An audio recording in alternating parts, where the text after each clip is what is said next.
जा रहा हूँ। ये सच्ची घटना है। यूनाइटेड अरब अमीरात का एक शहर लगता है अल ऐन। दरअसल ये शहर ओमान की सीमा से सटा हुआ है। यहाँ पर एक 32 साल के आसपास का एक यूसुफ खान नाम का एक लड़का रहता था। वो अगस्त 2018 को वो अचानक से गायब हो जाता है, लापता हो जाता है। जब वो अपने घर नहीं पहुँच रहा है, अपने माँ बाप से नहीं मिल रहा है, तो उसके माँ बाप उस अपने बेटे को लेकर यानी कि यूसुफ खान को लेकर बेइंतहा परेशान हो जाते हैं। वो छोटे बेटे से कहते हैं कि बेटा यूसुफ खान का पता तो करो, आखिरकार हमारा लाडला है कहाँ। जब छोटे वाले बेटे से कहा जाता है तो छोटा वाला बेटा अपने भाई को तलाश करने के लिए निकल जाता है और वो हर उस व्यक्ति के पास जाता है जहाँ पर यूसुफ खान का उठना बैठना होता था, चाहे वो फैक्ट्री हो, चाहे वो दुकान हो, चाहे उसके दोस्त हों या आसपास के लोग हों। सबके पास बारी बारी से जा रहा था, लेकिन अपने भाई का कहीं भी कोई सुराग नहीं लग रहा था। इस बात को लेकर वो रोज़ अपने माँ बाप से आकर कहता था कि पापा या अब्बू वो नहीं मिल पा रहा है, मैं क्या करूं। उसके अब्बू कहते थे बेटा हिम्मत मत हारो, तुम अपने भाई का पता करो। फिर कहीं जाकर जब महीने 2 महीने गुजर जाते हैं तब वो जाके नज़दीकी पुलिस स्टेशन में जाता है और वहाँ जाकर अपने भाई की गुमशुदगी दर्ज करा देता है। गुमशुदगी दर्ज कराने के बाद पुलिस ने इस मामले को वाकई गंभीरता से नहीं लिया। काश पुलिस ने इस मामले को गंभीरता से लिया होता तो बहुत जल्दी ये केस खुल जाता। मगर यूसुफ खान के भाई ने हिम्मत नहीं हारी और जब लोगों से बातचीत कर रहा था तो बातचीत करते करते उसके सामने एक नाम बारी बारी से आ रहा था और वो नाम था ज़रीन खान का। ज़रीन खान बहुत ही अमीर महिला जो कि गरीबों का या बहुत सारे लोगों का ख्याल रखती थी।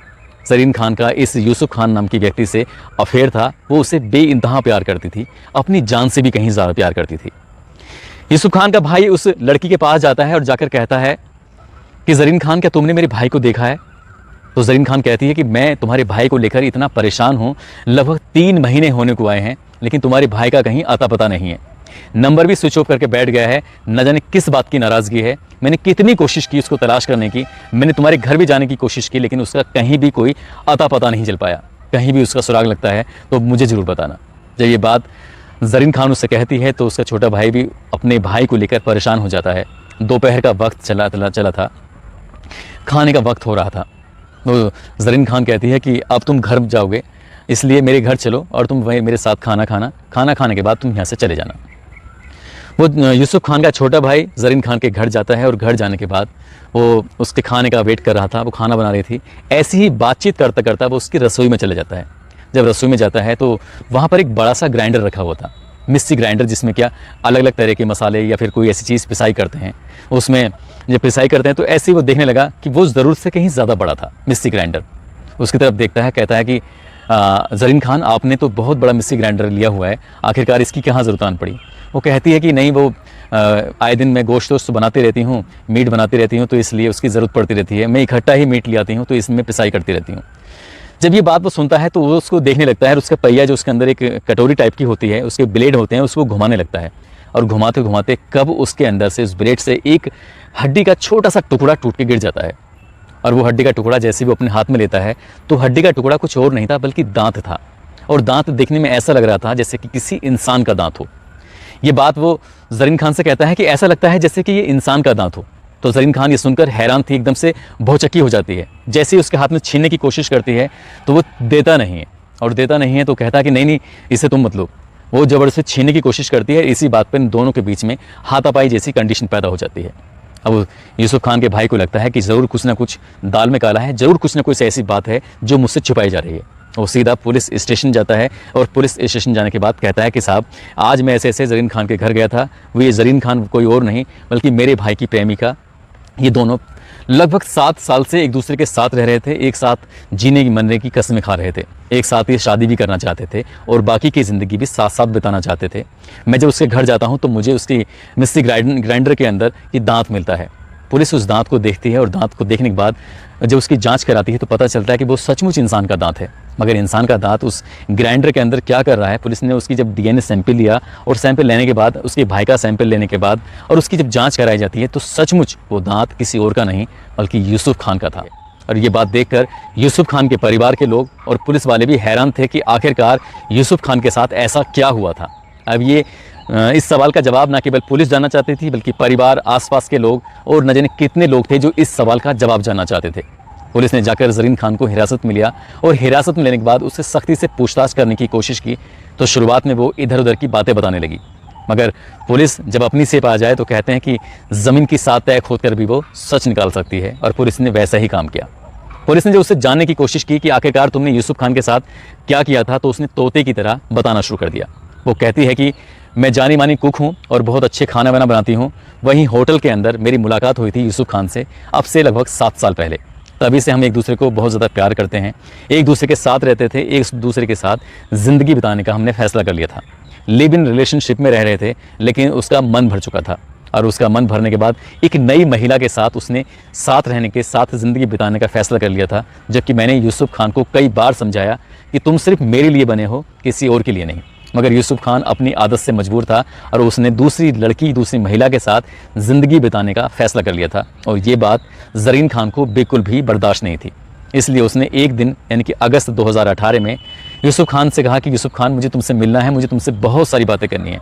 जो भी हुआ है उसे भूल जाओ, अब जैसा तुम चाहोगे वैसा होगा। और ऐसे ही प्यार से मोहब्बत के साथ उसने यूसुफ खान को अपने घर पर बुला लिया।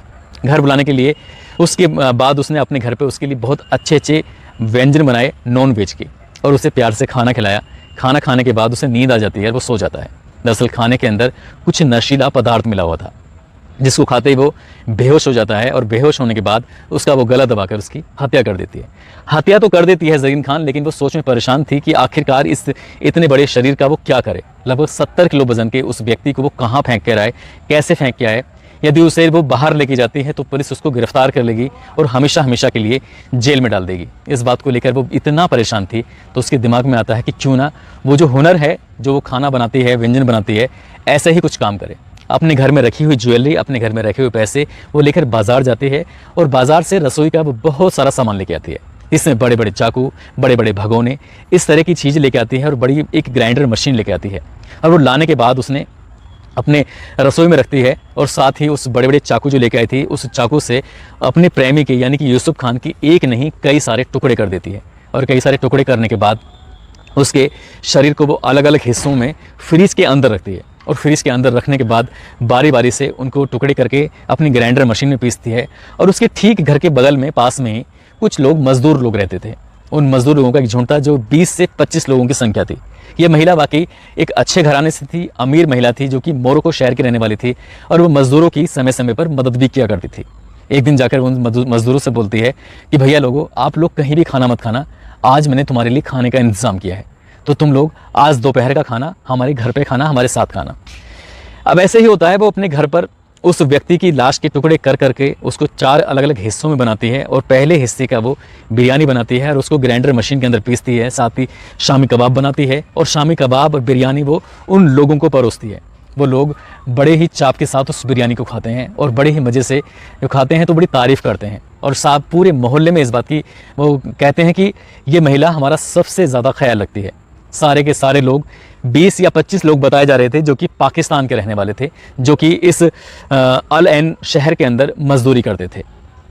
उन मज़दूरों को वो बिरयानी और शामी कबाब जब खिला रही थी, फिर दूसरे दिन आता है, दूसरे दिन भी उसने ऐसे किया, तीसरे दिन भी उसने ऐसे किया, और चौथे दिन भी उसने ऐसा ही किया। लगातार 4 दिनों तक उसने उस व्यक्ति के मीट को अलग अलग हिस्सों में काटा, अलग अलग हिस्सों में टुकड़े किए, उसकी बिरयानी बनाई, शामी कबाब बनाए, और उनको खिला दिया। अब उसकी जो हड्डियाँ बचती हैं, उन हड्डियों को वो कुकर में उबालती थी, क्योंकि वो एक बड़ा सा कुकर भी लेके आई थी। उन्हें उबालती थी, और जब हड्डियाँ कमज़ोर पड़ जाया करती थी तो उन हड्डियों को वो उस ग्राइंडर की मशीन के अंदर पीस कर उनका चूरा कर दिया करती थी। जैसे वो बाहर निकलती थी, उसके बाद एक एक पॉलीथीन को वो बाहर फेंक दिया करती थी। यानी कि अब उसके घर के अंदर इस यूसुफ खान नाम का कोई भी ऐसा पॉइंट या कोई भी ऐसी बात नहीं बची थी जिसके आधार पर ये पता चल सके। उसके कपड़े, उसके मोबाइल, उसके जूते, जो भी उसका सामान था, सारे सामान में वो आग लगा चुकी थी। अब उस घर में कोई सबूत नहीं बचा था। लेकिन कहते हैं कि क्राइम को कितनी भी शातिर तरीके से क्यों ना किया जाए, क्राइम कभी छुपता नहीं है। और ठीक इस कहानी में भी ऐसे ही होता है। एक दांत जो कि ग्राइंडर मशीन में फंस कर रह गया था, और वो उसके सगे छोटे भाई को मिल जाता है, और वो सगा छोटा भाई लेके पहुंच जाता है पुलिस के पास, और पुलिस उसकी DNA रिपोर्ट कराती है। DNA रिपोर्ट से वो यूसुफ खान से मैच कर जाता है। लेकिन इससे भी बड़ी हैरानी होती है उन मजदूरों को। वो मजदूर कहते हैं कि हमने क्या बिगाड़ा था जो हम लोगों को शामी कबाब और बिरयानी बनाकर एक इंसान का हमें मीट खिला दिया। उन 20 से 25 लोगों की हालत इतनी ख़राब थी, बहुत ज़्यादा। पुलिस की पूछताछ में वो महिला बताती है कि उसने जो कुछ हड्डियां या कुछ उसके वेस्ट मटेरियल था शरीर का, आंत ओंचड़ी टाइप की जो होती हैं, उन्हें मोहल्ले के कुत्तों को उसने खिला दिया था। दोस्तों वाकई ये बहुत ही भयानक कहानी थी। इसमें पुलिस ने उस महिला को गिरफ्तार किया, गिरफ्तार करने के बाद जेल भेज दिया। फिलहाल ये मामला अभी भी कोर्ट में लंबित है, मामला कोर्ट में चल रहा है।